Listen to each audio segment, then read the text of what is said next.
नमस्कार दोस्तों, स्वागत करते हैं आपका हमारे चैनल में। तो दोस्तों, धार्मिक और आध्यात्मिक कहानियां सुनने के लिए हमारे चैनल को जरूर सब्सक्राइब करें। आज की कहानी का नाम है राम से बड़ा राम का नाम। जय श्री राम। श्री राम जी के लंका विजय के पश्चात अयोध्या लौटने पर उनका राज तिलक हुआ। एक दिन उनका राज दरबार लगा हुआ था। राज दरबार में महर्षि वशिष्ठ, विश्वामित्र, देवश्री नारद तथा अन्य ऋषि धार्मिक विषयों पर विचार विमर्श कर रहे थे। इसी चर्चा के दौरान देवश्री नारद ने एक प्रश्न उठाया कि नाम और नामी में से कौन बड़ा है। इस प्रश्न को सुनकर ऋषियों ने कहा, नारद जी, नाम और नामी से तुम्हारा क्या तात्पर्य है, जरा स्पष्ट तो कीजिए। नारद जी ने कहा, नाम से मेरा तात्पर्य यह है कि भगवान नाम का जाप तथा भजन। नामी से मेरा तात्पर्य है स्वयं साक्षात भगवान, अर्थात जिसका नाम लिया जा रहा है। मैं जानना चाहता हूँ कि स्वयं भगवान बड़े हैं या भगवान का नाम। नारद जी की बात सुनकर ऋषियों ने हंसकर कहा, अरे नारद, तुमने यह कैसा बच्चों जैसा प्रश्न किया है। निश्चय ही भगवान श्रेष्ठ हैं, क्योंकि उन्हीं के नाम का तो जप किया जाता है। देवश्री नारद ने कहा, नहीं, आपकी यह धारणा ठीक नहीं है। मेरे विचार से भगवान से बढ़कर भगवान का नाम है। भक्त भगवान को भगवान के नाम से ही जानता है।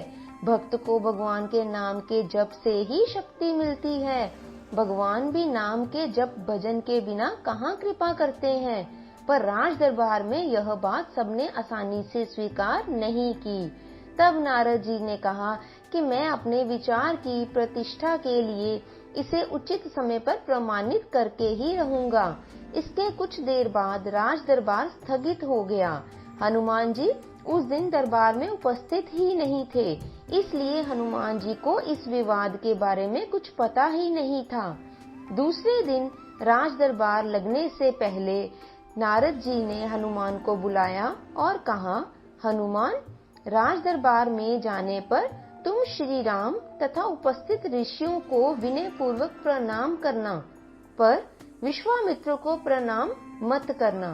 वे भले ही ऋषि का चोला धारण किए हैं, पर वे ब्राह्मण नहीं हैं। क्षत्रियों की पूजा ब्राह्मणों जैसी नहीं होती।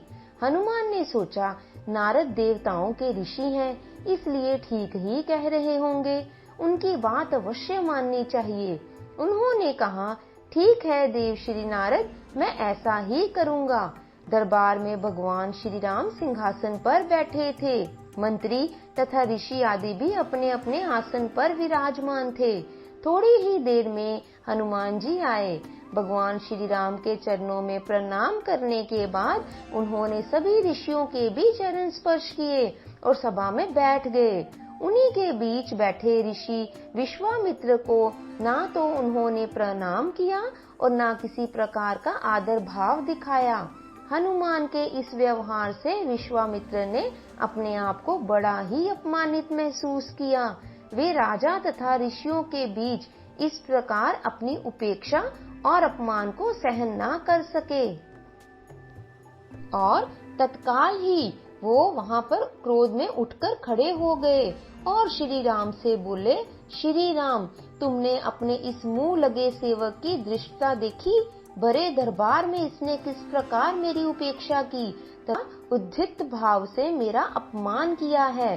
श्री राम ने कहा, गुरुदेव, शांत हो जाइए, मैं हनुमान से इस धृष्टता का कारण पूछूंगा।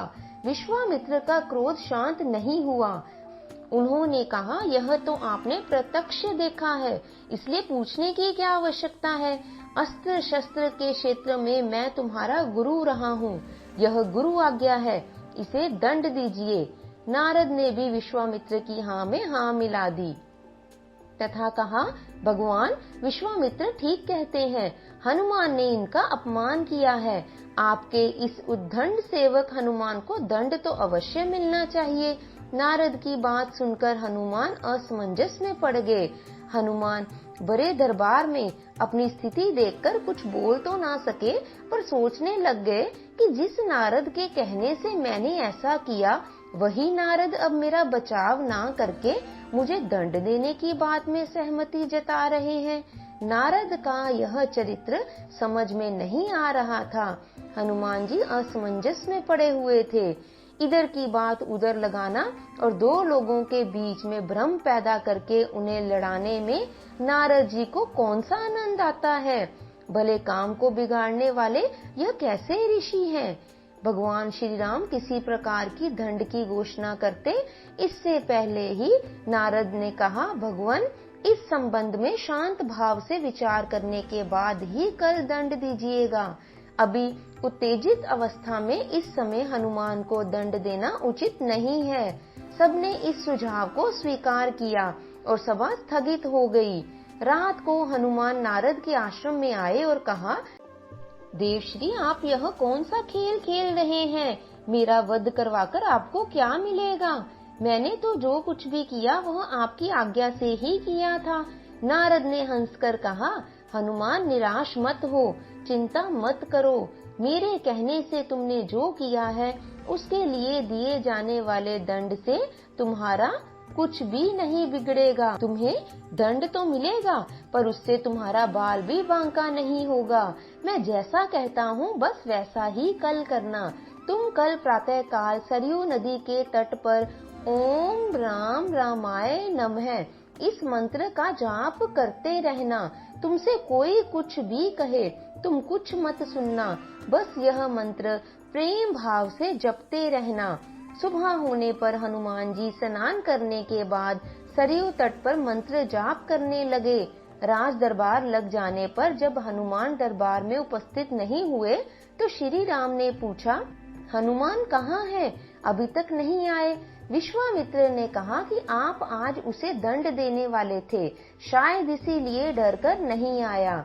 नारद जी ने कहा, मैंने अभी थोड़ी देर पहले हनुमान को सरयू तट पर स्नान ध्यान करते हुए देखा है।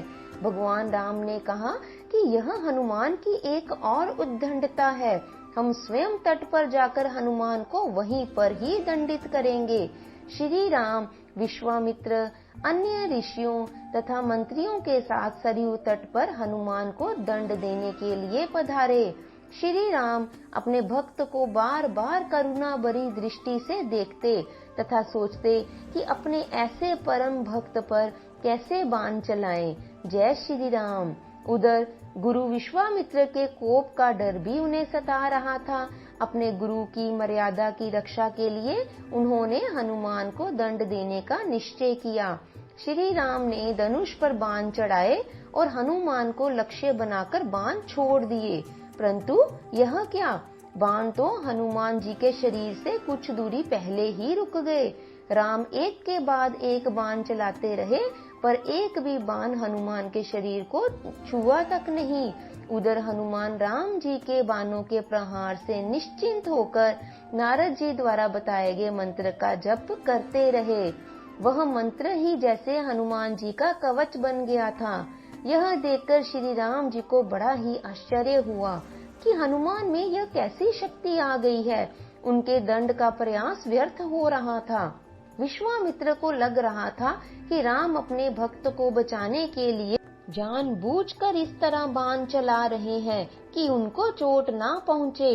अपनी इस असफलता से विचलित होकर राम ने ब्रह्मास्त्र उठा लिया। राम ने ब्रह्मास्त्र हाथ में लिया तो हाहाकार मच गया। नारद जी ने ऋषि विश्वामित्र से कहा कि ऋषिवर, हनुमान के अपराध को क्षमा कीजिए। अगर राम का ब्रह्मास्त्र छूट गया तो सिर्फ हनुमान ही नहीं मरेंगे बल्कि सारे लोक में प्रलय मच जाएगा। ब्रह्मास्त्र से निकली ज्वाला देखकर विश्वामित्र भी डर गए। उन्होंने राम को रोकते हुए कहा कि ब्रह्मास्त्र को वापस तुनीर में रखिए। हनुमान के अपराध को मैंने क्षमा कर दिया है। इतना सुनते ही हनुमान को जैसे जीवन दान मिल गया। राम को धर्म संकट से मुक्ति मिल गई।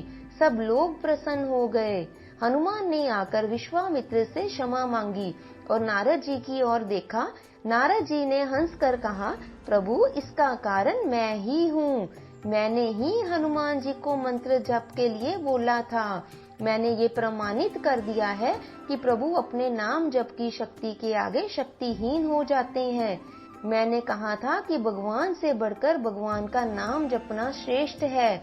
आज मैंने इसे प्रत्यक्ष सिद्ध कर दिया है। हनुमान ने अपने इष्ट देव भगवान राम के नाम के मंत्र से भगवान की शक्ति क्षीण कर दी। इसलिए कहता हूँ कि नामी से नाम बड़ा है। जय श्री राम। यह कहकर देव श्री नारद देवलोक को चले गए। राम नाम के हीरे मोती मैं बिखरावा गली गली, रे लो रे कोई राम का प्याला शोर मचाऊं गली गली। 2 अक्षर का प्यारा नाम बोलो राम बोलो राम। तो दोस्तों, आशा करते हैं आपको हमारी आज की यह कहानी अच्छी लगी होगी। यदि अच्छी लगी है तो इसे लाइक और शेयर जरूर कीजिए, और यदि आप चैनल पर नए हैं तो इसे सब्सक्राइब भी करते जाइए। अगली बार एक और नई कहानी के साथ आपके समक्ष उपस्थित होंगे। तब तक के लिए अपना ध्यान रखें। धन्यवाद।